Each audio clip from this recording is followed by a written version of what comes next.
And now, in studio, bringing his Midwest values from the Show Me State to the land of San Diego.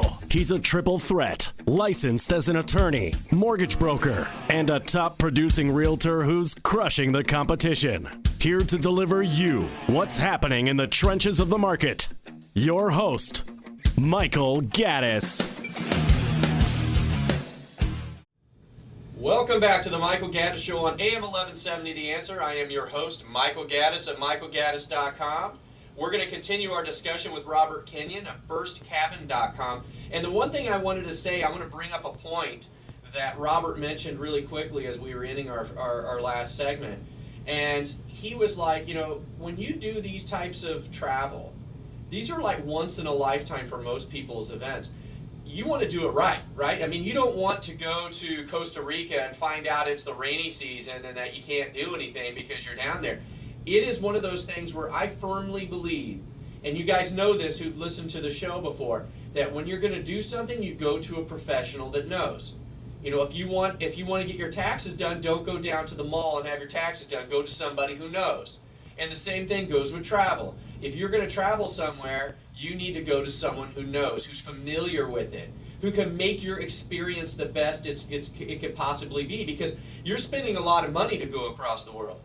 You would hate to go there and find out your driver didn't show up, or to find out that the pictures on the internet that you saw of this hotel don't look the same as what it really looks like in real life. So, you know, I think that's one important point. That's why someone like Robert is so important. That he has the experiences, he's been there, he knows the people that are there. He's not just some faceless internet, little machine that you just basically click a button and boom, you got a hotel book that you've never seen. You just saw a few artist, renditions of what it looks like. So Robert's going to talk to us a little bit about Asia now, Southeast Asia, because firstcabin.com specializes in exotic locations. I mean, that's what I get, right? It's like India, Southeast Asia, Africa, those types of places. That we love to do, and as we mentioned that, I should say that I don't do anything in Western Europe. So, and that's by choice, and I prefer the exotic destinations, as you mentioned, Michael, and Southeast Asia is one of my favorites, and that would include, probably our most popular tour is called Hanoi to Ankor Wat. And it begins up in Hanoi, it travels down through Vietnam, goes over to Ankor Wat in Cambodia, and then winds up in Laos. We have a 16-day package that's just been exceptionally popular, and the visits in all of those particular countries are just phenomenal because they are so different. They differ from one another. Now, some would say, Vietnam, why would you go back to Vietnam? Well, remember, I served there, and that was a different time and a different era, and that was a different experience. But the Vietnamese are very much like Americans in many ways. First of all, they're entrepreneurial, and secondly, they have a sense of humor. I think it's just great. They welcome Americans with open arms, and it is a magnificent country. It has changed. Now this is going to 5-star range. Usually what I mention to clients is that if they are out and they really like to go out and about, they spend most of the day touring, and they are not particularly involved with the ambiance of a particular hotel, then we get them a beautiful 4-star boutique hotel. If they would really love the ambiance of a hotel and they prefer to do a little bit of touring and then come back and really luxuriate in that hotel, then we could do a 5-star. It's all customized. It all depends on their taste. So I'll just mention out the Nam Hai Hotel in Hoi An, Vietnam. Is probably the finest resort hotel in much of Southeast Asia. Most people, I think, would be surprised by that. Wow. You mentioned Ankor Wat. On my personal bucket list, my goal is to visit the new 7 wonders of the world. And if anybody out there has not been to see one, once you see one, you want to see them all. I went to Chichen Itza down in the Yucatan Peninsula and saw the Mayan pyramid. And when I was there, I could really appreciate why they made this one of the 7 wonders of the world. The next one that I wanted to go to was Ankor Wat. That's my bullseye right now. That's where I want to go. So when you mention that particular itinerary, that to me speaks a lot. My father was in Vietnam. He served two tours in Vietnam as well, from 67 to 69. Not the best time in the world to be there, but that's when he was there in the Marine Corps. So I have this passion to go back and see Vietnam, where where all of this took place, and then go to Cambodia to see Ankor Wat. So that itinerary is amazing to me, and my eyes are lighting up right now. If you guys saw me right now, I'm like really animated because it excites me, that particular thing. But I would never, ever go to Southeast Asia without having somebody that knew what they were doing. That is one area, well, there's that in Africa, or India, all three of these, I would not go there.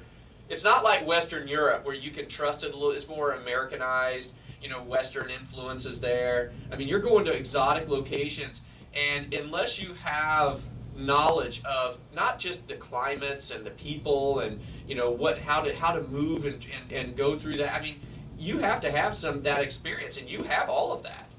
Well, let's go to Ankor Wat for a moment, because I too think it's a fantastic destination to reach out to. But I'm going to give you a tip without having to call me. And that is this. When you're going to Ankor Wat, my job was there first in 1970. And I've been there now probably about 30 to 40 times. When you go to Ankor Wat now, because it has developed, so 1970 when we went there, we rode bicycles. I don't even think they had vehicles in the area, so we rode bicycles throughout the roads of Ankor Wat. When you go there now, it is just so regulated. You have to get a pass to get in, which is fine, that's understandable. But also they have more and more tourists coming all the time. Here's my tip. When you take that itinerary with whoever you're going to book it with, do not visit Ankor Wat on a Friday, Saturday, or Sunday. Why do I say that? There are junkets that come up from Singapore, Taiwan, South Korea, China, Hong Kong is part of China now, and various places in that area, and they fly them in just for the weekend. You will go to Ankor Wat and the ruins on that particular weekend, and it will be inundated with tourists. You make sure whoever is planning that trip for you to make sure you get there on Monday, Tuesday, Wednesday, or Thursday. If they're not doing that for you, they're missing the boat. Wow. See, that I'm telling you, it's when I went to Paris a couple years ago, I wrote my itinerary out, and I was going to go to the Louvre on a certain day. And when I got to Paris, they told me that the Louvre was closed on that day. So I had to literally try to scramble and change my entire itinerary because I had booked everything, with using that. So that's one of those little tips that just comes into play, that if you didn't know, if you weren't familiar with it, if you weren't familiar with the fact that there was going to be bus loads of people coming in from all over Southeast Asia to see Ankor Wat, your experience in seeing, one of the 7 wonders of the world would not be the same as if you went, a few other, Monday, Tuesday, Wednesday of the week.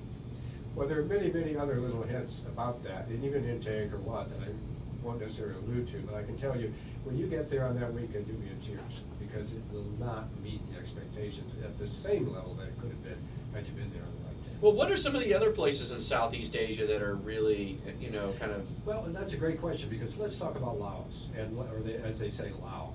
And I love their language. When you say thank you in Lao, you say Kapchalalai. It just flows. When you get up to Luang Prabang, Luang Prabang, and this is what you should look for. Vientiane is the capital of Laos, but the Australians built a bridge between Thailand and Vientiane. So it's become a border city now. It used to be a really nice place to visit, but it's not anywhere so special any longer. But you do want to go up to Luang Prabang. Why do I say that? It's one of the few places, and I'm beginning to say that I can almost count them on my both hands, but fingers on my both hands, and that is that has an air of innocence. Most of the areas that, after the advent of the 747, that changed travel altogether.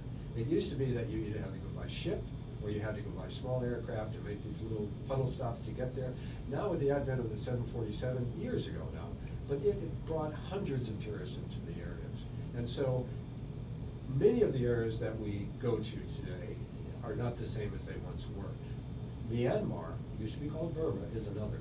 You really need to get there yesterday, because they recently have just opened up their country, and more tourists are coming. So there are a number of those spots that I would say get to today if you can, because they are going to change. Doesn't mean you won't have a great experience, because travel always will be, but it just means that they are so special right now. What is your most popular Southeast Asia destination? Where would you say when people call you or contact you, where do they want to go? Well, Ankor Wat obviously comes Right. to the top of the list. That just tops the list. But I'll tell you something, and if you go on the website, you'll see this. You go on our blog, you'll see I've just sent a couple there from La Jolla, and you'll see them on the blog in a photograph. They're sitting on a private junk. I had a private junk for them. They went out to Halong Bay. Long Bay is outside of Hanoi. They have the monoliths like they do in Guilin in China. Very beautiful, stately monoliths, and it's a bay that you just travel around. It's a beautiful setting, beautiful place to be. There are those little highlights that go along with it that you need to know about when you get there. For instance, when we go to Hue, Vietnam, Hue is an important city to visit. You have the citadel, you have the old tombs of the former emperors, but you also have these little villages that you want to visit. I don't put it necessarily on my website. I never used to put it in my brochures because I don't want to let everyone know about it. I want to bring my clients there. Right. Wow.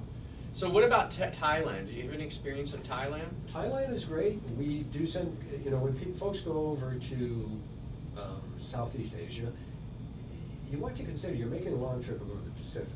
So it is wise if you have a number of days. For instance, we start in Bangkok because Bangkok is the hub for all of Southeast Asia. So you might want to think about going into Bangkok, spend a couple of days. Why? Just to get over that little bit of jet lag. And Bangkok has a lot to offer.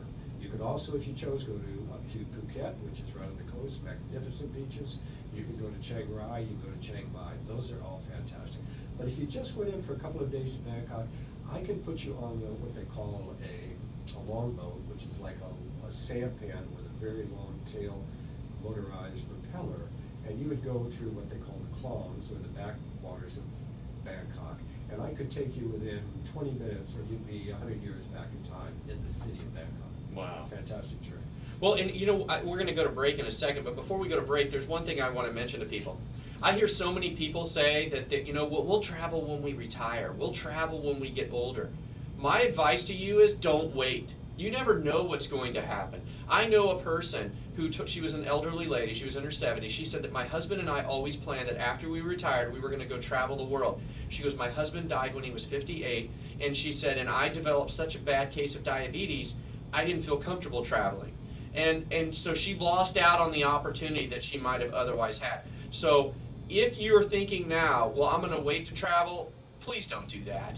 Don't do that. You really need to really consider that your life is your life and enjoy it and put those time markers in there. Well, after the break, we're going to continue our discussion with Robert Kenyon of firstcabin.com. He's going to take us to Africa now. That's right, guys, Africa. You're listening to the Michael Gaddis Show on AM 1170, The Answer.